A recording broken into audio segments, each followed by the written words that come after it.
हरि ओम। नमो नमः। अहमस्मि आचार्य दिव्येश्वर शास्त्री। संस्कृत प्रशिक्षण कार्यक्रमे भवतां सर्वेषां हार्दिकं सुस्वागतम्, अभिनंदनं, वंदनं, धन्यवादः। मैं आचार्य दिव्येश्वर शास्त्री संस्कृत प्रशिक्षण कार्यक्रम में आप सबका हार्दिक स्वागत करता हूं, अभिनंदन करता हूं, वंदन करता हूं। प्यारे छात्र छात्राओं, शिक्षक शिक्षिकाओं, संस्कृत के प्रेमियों, आज हम विचार करते हैं शब्द रूप ज्ञान। शब्द रूपों को कैसे बहुत ही सरलता से याद कर सकते हैं, शब्द रूपों के अर्थों को कैसे हम समझ सकते हैं, इस विधि पर आज चर्चा या पाठ करेंगे। प्रायशः छात्र छात्राएं शब्द रूप याद करने में कठिन महसूस करते हैं या उनको शब्द रूप याद नहीं होता है। शब्द रूप याद कर लेने के पश्चात वो विस्मृत कर जाते हैं, अर्थात भूल जाते हैं। यदि कहीं छात्र छात्राओं का परीक्षा में अंक कटते हैं तो व्याकरण पर धातु रूप, शब्द रूप आदि विविध प्रकार के आयामों पर कटते हैं। और मैं इस व्याकरण को दिव्यवाणी संस्कृतम चैनल के माध्यम से अनवरत लगातार व्याकरण ही पढ़ाए जा रहा हूं। और आप सबसे मेरी आशा है कि दिव्यवाणी संस्कृतम चैनल को सब्सक्राइब करें, लाइक करें और व्याकरण के बारीकियों को सीखें। शब्द रूपों को, धातु रूपों को, संधियों को, समासों को, सर्वनाम शब्द रूपों को, लिंग, वचन, पुरुष, विभक्ति कारक, जो भी व्याकरण की बारीकियां हैं, व्याकरण के जो पहलू हैं, व्याकरण के जो अंग हैं, व्याकरण के जो पाठ हैं, उन सबको आइए और बहुत ही सरल, सहज और सुगमतया सीख सकते हैं। ये लेके आया है दिव्यवाणी संस्कृतम चैनल आचार्य दिव्येश्वर शास्त्री के माध्यम से। तो आइए आज विचार करते हैं। मैंने इकारांत कवि शब्द को लिया है, ह्रस्व इकारांत, और वह भी पुल्लिंग कवि शब्दों के बारे में मैं आज आपको पढ़ाने जा रहा हूं। इसके बारे में बड़े ध्यान से सुने और सरलता से हम कैसे याद कर सकते हैं, उस विधि को मैं आज बताने जा रहा हूं। सबसे पहले आपको विभक्तियों का नाम जान लेना चाहिए, उसकी पहचान जान लेना चाहिए, उसके अर्थों को जान लेना चाहिए, फिर आपको क्रमशः याद करते जाना चाहिए। आइए हम देखते हैं। ह्रस्व इकारांत पुल्लिंग कवि शब्द। इस कवि शब्द की विशेषता भी, सबसे पहले इसमें जो विभक्तियां हैं इसको जाने। प्रथमा विभक्ति, प्रथमा विभक्ति का अर्थ होता है ने, प्रथमा का अर्थ होता है ने, द्वितीया का अर्थ होता है को, और तृतीया का अर्थ है से के द्वारा, से अथवा द्वारा, चतुर्थी का अर्थ है के लिए, पंचमी का अर्थ होता है से अलग, षष्ठी का अर्थ है रा रे री का के की, सप्तमी का अर्थ है में, पर, ऊपर, और संबोधन का अर्थ होता है हे, भू, अरे, अये इत्यादि। ये विभक्तियों की अर्थ होते हैं। आइए आज हम कवि शब्द पर विचार करते हैं। एक ऐसा शब्द, एक शब्द को याद कर लेने के बाद आप हजारों लाखों शब्दों को जान सकते हैं। ये एक चमत्कार है संस्कृत भाषा का। अन्य भाषा में किसी एक का शब्द रूप जानने से नहीं हो सकता है, किंतु संस्कृत भाषा की एक ऐसा नियम है, आप एक शब्द याद कर लिए ह्रस्व इकारांत में, ये कवि शब्दों को याद कर लेते हैं तो जितने भी पुल्लिंग में इकारांत शब्दावली हैं उसको आप जान सकते हैं। इसका दो चार उदाहरण मैं आगे बताऊंगा। सबसे पहले जानते हैं कवि शब्द का प्रथमा, कवि ही। इस प्रकार से क्रमशः विभक्तियों से याद करते जाएं। कवि ही अर्थात कवि ने, प्रथमा ने, कविम द्वितीया, कवि को, तृतीया कविना, कवि से या कवि के द्वारा, कवि एक कवि के लिए, है ना, ये चतुर्थी एक वचन, और पंचमी में कवि है, कवि से अलग एक कवि है। ध्यान दें ये सारा एक वचन के हैं, ये जितने अभी पढ़ रहे हैं पंचमी एक वचन कवि है ना, कवि मतलब से कवि से अलग।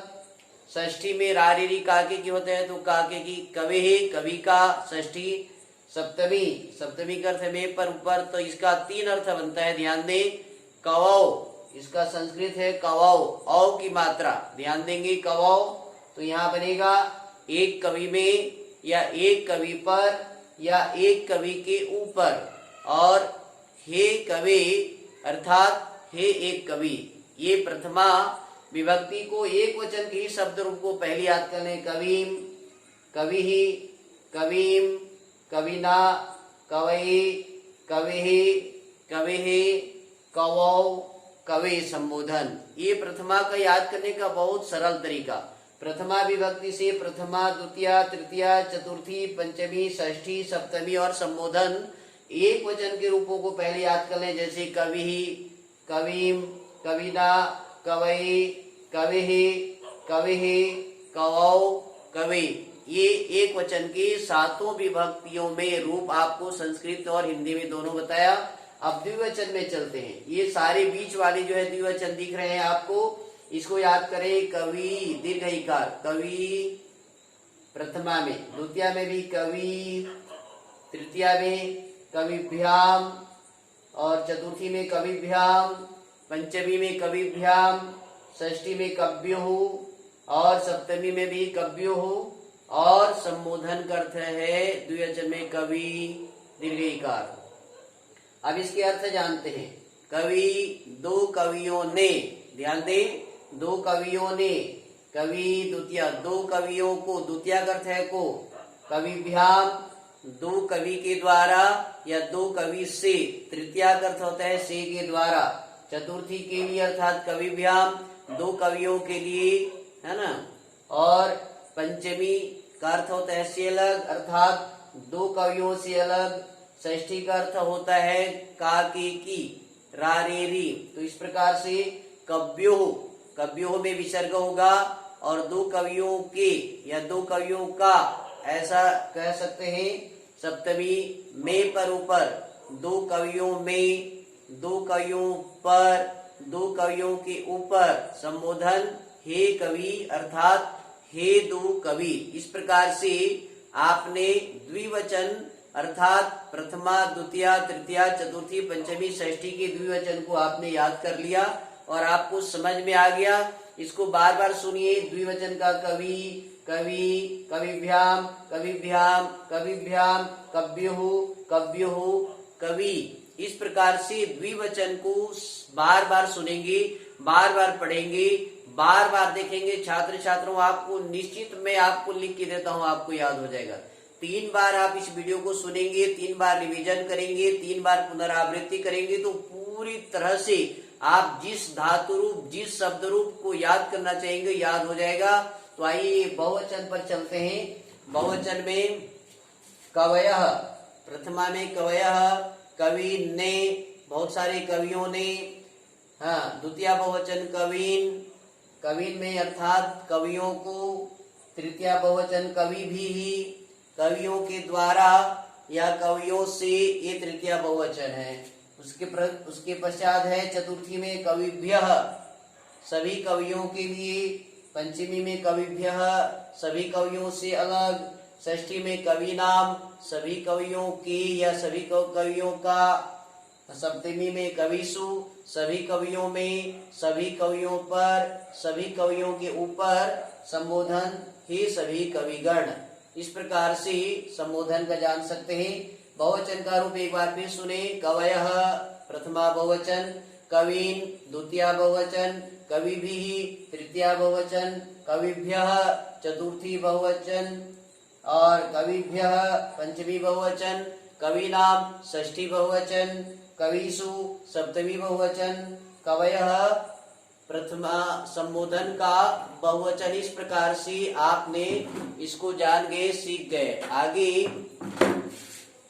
कवि तुल्य शब्द, कवि के समान और भी जो रूप बनते हैं उन कुछ शब्दों को मैं बता रहा हूं। जैसे अग्नि, ध्यान दें, कवि के समान जो और रूप होते हैं अग्नि, अग्नि, अग्नि, अग्नयः, रवि, रवि, रवि, रवयः, कपिः, कपि, कपि, कपयः, मुनि, मुनि, मुनि, मुनयः, विधिः, विधि, विधि, विधयः, रश्मिः, रश्मि, रश्मिः, रश्मि, रश्मयः, गिरिः, गिरि, गिरि, गिरयः, निधिः, निधि, निधि, निधयः, कवि, कवि, कवयः। इस प्रकार से जो है सभी के रूप बनते हैं, सभी का रूप आप जान सकते हैं।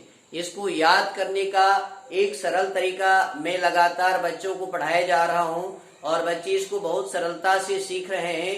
हर अध्यापक अध्यापिकाओं से मेरा निवेदन है, ये जो एक पद्धति है इसको आप अपनाएं जिससे याद हो गया। जैसे प्रथमा, द्वितीया, तृतीया, चतुर्थी, पंचमी, षष्ठी, सप्तमी, संबोधन, इसको आप जो है ना संख्या में बांट लें। जैसे प्रथमा को 1, द्वितीया को 2, तृतीया को 3, चतुर्थी को 4, पंचमी को 5, षष्ठी को 6, सप्तमी को 7, ऐसे बांट लें। अब मैं आपको इसका प्रयोग बताता हूं। जैसे प्रथम है ना 1, 3 अर्थात प्रथमा विभक्ति बहुवचन, 1, 2 प्रथमा विभक्ति द्विवचन, 1, 1 प्रथमा विभक्ति एक वचन। इसी भांति आप बच्चों को बीच बीच में तुरंत पूछिए। 4, 3 चतुर्थी विभक्ति बहुवचन, 5, 1 पंचमी विभक्ति एक वचन, 7, 3 सप्तमी विभक्ति बहुवचन, 2, 2 द्वितीया विभक्ति द्विवचन, 2, 3 द्वितीया विभक्ति बहुवचन, 3, 3 तृतीया विभक्ति बहुवचन, 2, 4 है ना, 2, 4 नहीं हो सकता है, 4, 2 कह सकते हैं, चतुर्थी विभक्ति द्विवचन, चतुर्थी विभक्ति द्विवचन। तो शिक्षक साथियों, शिक्षिकाओं, बहनों, आप मेरी तरीका एकदम जो सरल तरीका है उसको समझ रहे होंगे और छात्र छात्राएं भी समझ रहे हैं। इसको आप फटाफट इस पद्धति से याद करें। अर्थात फिर एक बार बता रहा हूं मैं, किसी भी शब्द को याद करना है तो शब्द रूपों को याद करना है तो उसको जैसे 2, 3 बोलते ही द्वितीया विभक्ति बहुवचन, 1, 3 बोलते ही प्रथमा विभक्ति बहुवचन, 2, 2 बोलते ही द्वितीया विभक्ति द्विवचन, 4, 3 बोलने से तृतीया विभक्ति चतुर्थी विभक्ति बहुवचन, 5, 1 पंचमी विभक्ति एक वचन, 6, 2 षष्ठी विभक्ति द्विवचन, 6, 3 षष्ठी विभक्ति बहुवचन, 7, 3 सप्तमी विभक्ति बहुवचन, 7, 1 सप्तमी विभक्ति एक वचन। आप इनको किसी को भी पूछिए, है ना, इस पद्धति को अपनाइए या बालक बालिकाएं इसमें याद करें। 1, 3 का क्या अर्थ है? 1, 3 का हिंदी और संस्कृत दोनों बताएं। 1, 3 मतलब से कवि शब्द में प्रथमा बहुवचन कवयः, इसका अर्थ होता है सभी कवियों ने। 4, 3 अर्थात कविभ्यः, सभी कवियों के लिए। 5, 1 कवि, एक कवि से अलग। 6, 3 कवि नाम, सभी कवियों के या सभी कवियों का।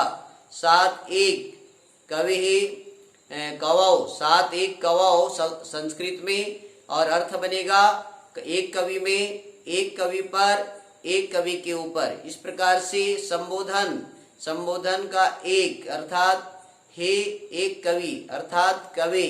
संबोधन बहुवचन कवयः, हे सब कविगण। इस प्रकार से आप प्रथमा से लेकर के संबोधन पर्यंत एकदम सरलता से शब्द रूपों को याद कर सकते हैं। और याद करने का तरीका जैसे मैंने बताया कि क्रमशः एक वचन के रूपों को पहले याद कर लें। कवि, कवि, कवि, कवि, कविम, कविना, कवि, कवि, कवि, कवौ, कवि, है ना। द्वितीया, अब जो है ना द्विवचन में सभी विभक्तियों का प्रथमा से लेकर के कवि, कवि, कविभ्याम, कविभ्याम, कविभ्याम, कव्युः, कव्युः, कवि संबोधन। बहुवचन में कवयः, कवीन, कविभिः, कविभ्यः, कविभ्यः, कवीनाम, कविषु, कवयः। तो इस प्रकार से आप ध्यान दे रहे हैं, ये बहुवचन के रूप हैं, तो बहुवचन का रूप को पहले याद कर लें। कवयः, कवीन, कविभिः, कविभ्यः, कविभ्यः, कवीनाम, कविषु, कवयः। इस प्रकार से बहुत ही सरल और संक्षिप्त, आप जो है ना बहुत कम समय में इसको याद कर सकते हैं और संक्षिप्त में याद कर सकते हैं। बीच बीच में आप पूछते जाएं। जिस प्रकार से पहाड़ाओं को याद करते हैं वैसे इसको आपको रटने की जरूरत नहीं है। पहले विभक्तियों का अर्थों को समझ जाइए, आपको सरल हो जाएगा। प्रथमा का अर्थ होता है ने, द्वितीय का अर्थ होता है को, तृतीय का अर्थ होता है से के द्वारा, से या द्वारा, चतुर्थी के लिए, पंचमी से अलग, षष्ठी रारे री काके की, और सप्तमी में पर ऊपर, संबोधन हे, भू, अरे, अये इत्यादि। इस प्रकार से दिव्यवाणी संस्कृतम चैनल के माध्यम से एकदम सरलता से शब्द रूपों को कैसे याद करें, आचार्य दिव्येश्वर शास्त्री आप सबकी सेवा में सतत नए नए वीडियो भेजते जा रहे हैं, तो आप उसका लाभ उठाइए, व्याकरण के नियमों को सीखिए।